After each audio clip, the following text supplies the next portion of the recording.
Bonjour, aujourd'hui nous allons regarder comment soustraire des fractions positives. Je te conseille de regarder les vidéos sur la règle fondamentale, les comparaisons de fractions et la somme de fractions. Pour soustraire deux fractions, il faut d'abord les mettre sur le même dénominateur. Une fois cela fait, il suffit de soustraire les numérateurs.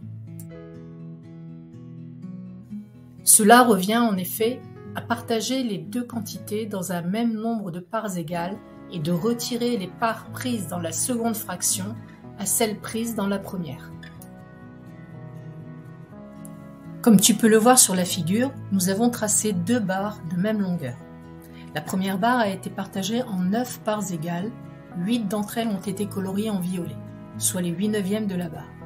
La deuxième barre a été partagée en 3 parts égales, 2 d'entre elles ont été coloriées en orange, soit les 2/3 de la barre.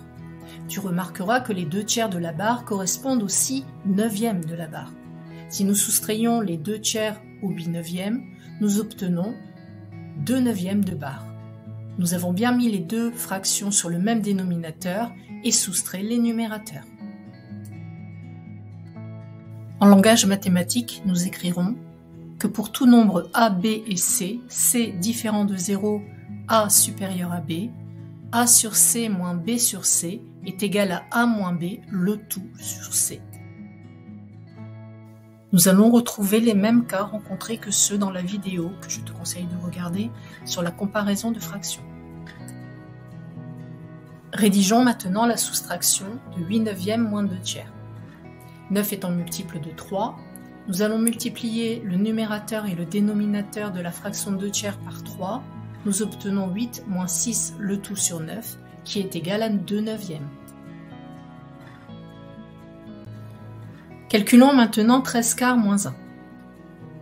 1 n'étant pas écrit sous sa forme fractionnaire, nous allons l'écrire 1 sur 1. 4 étant multiple de 1, nous allons multiplier 1 sur 1 au numérateur et au dénominateur par 4. Nous obtenons 13 moins 4 le tout sur 4, c'est-à-dire 9/4.